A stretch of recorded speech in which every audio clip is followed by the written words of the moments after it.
night, yeah.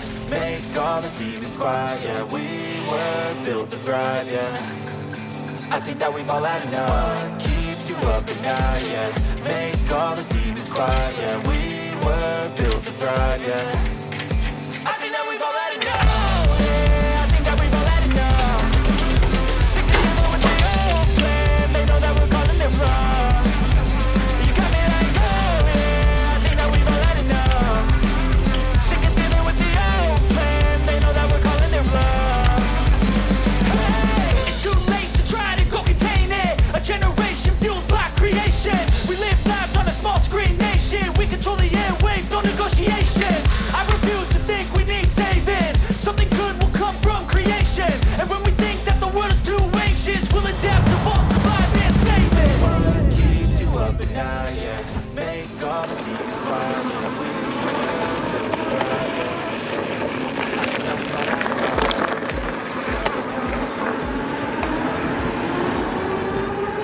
So I just got this Jasion, I'm not sure how to say it, Jasion e-bike, and a couple cool features about it that stand out from other bikes is it's like a more compact e-bike, so it's good for like vacationing and stuff like that. It doesn't take up a lot of room.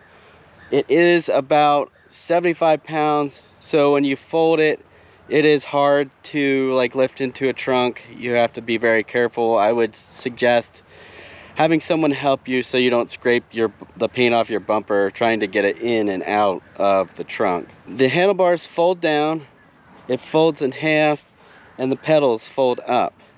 You saw me putting it together, a real quick version of me putting it together, and it's basically straightforward. If you've ever put a bike together that you've ordered that wasn't already together, it's basically the same thing with the exception of a few things that you have to plug in, 2 things that you have to plug in, and installing the headlight. And that's a good idea. It came in a box with some tools and stuff, so like when they ship it in the box, the headlight doesn't bust off, so that's a good idea. But it was pretty easy, pretty straightforward to do. So this thing has a 500 watt motor. It's supposed to go for like 40 miles. A few cool things before we get going I personally think is really cool. Number one, I like fat tires, and this has only 20-inch rims, but it has 3-inch tires, and they're big and fat, so they will absorb some of the shock. That brings me to number 2. There's a back shock, and there's the front forks are also shock absorber. So it's full suspension. It's still a little rough. Maybe I can adjust it.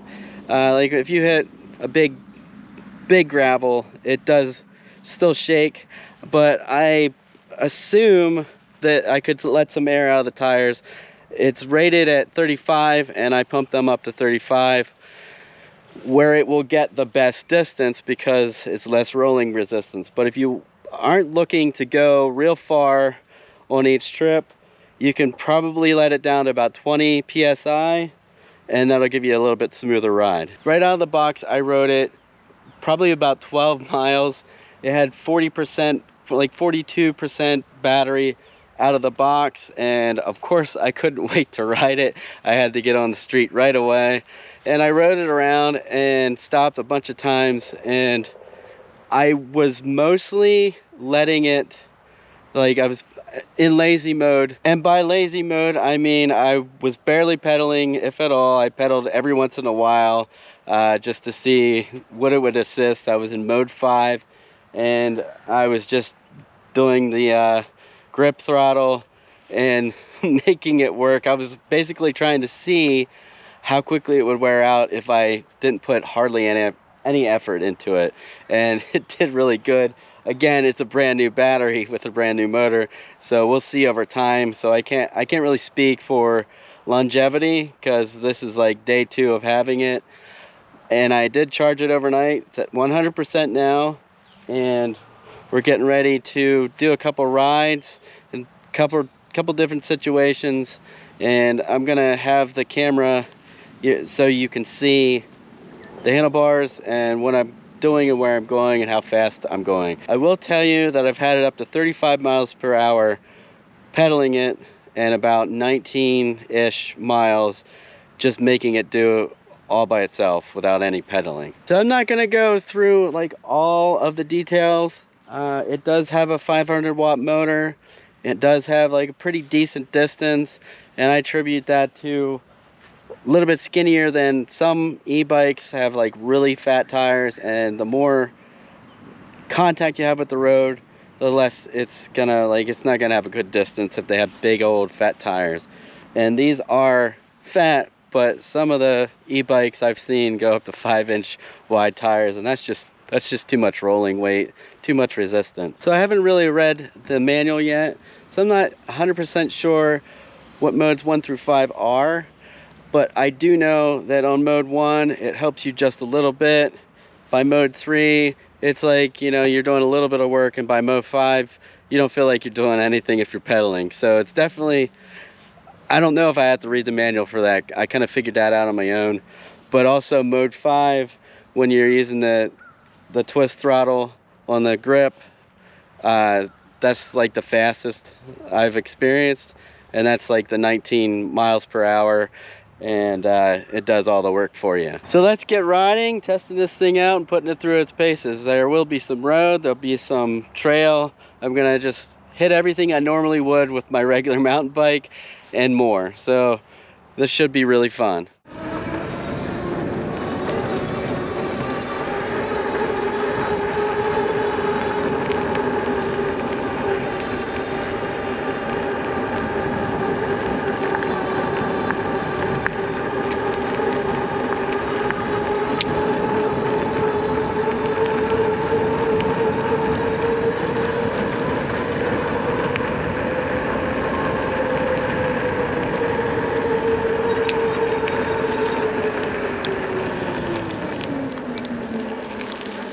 Now I'm going to be taking it on a gravel trail. That's the second step up in difficulty. Obviously the road isn't going to be hard for any bike, but here we are with some heavy gravel, and I'm going to show you like how heavy.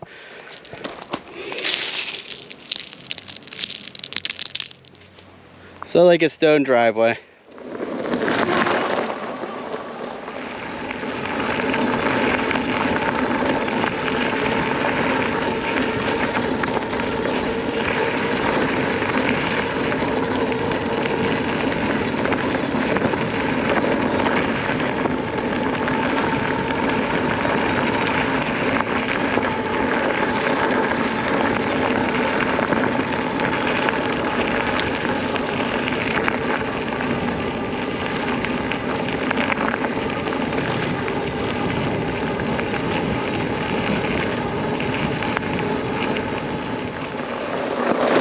Alright, now the third and most difficult, a regular dirt trail in the woods, and we're already in the woods.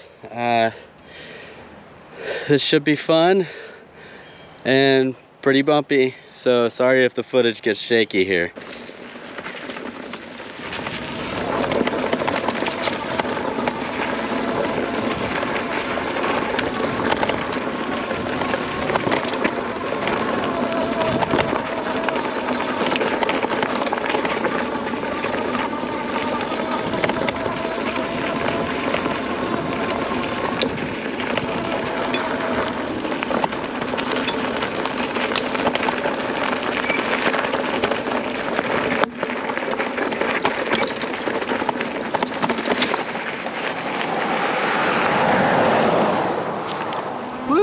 It sure is fun. Right now I'm not pedaling at all. This would be so cool for like riding there and then you know, with it off, and then on the way back doing all the uphills with it on. That would be great. Of course you don't really get a workout that way, do you? Woohoo! Yeah! So the only downside so far are, after I got it all set up, I did have to set the derailleur. At both ends of the gearing, it didn't really slip, but it made an awful lot of chatter, and I had to set that up. Fortunately, I have a bike shop friend that I've watched do this enough times that I could just easily figure it out. But you might want to take it to a bike shop to get it finely tuned before you really seriously ride it, and then it should be good to go. And the other thing was less of a problem. Both front and back brakes needed adjusted, and that's a normal thing unless someone puts it together and rides it to find out. You know, this is direct from the company, so I didn't really expect the brakes to be set up. The front one grabbed decent enough, the back one hardly did anything at all, and now they're perfect. So thanks for checking this video out. Please subscribe and tell your friends, and remember, create, share, repeat, and keep it awesome. I'll see you next time.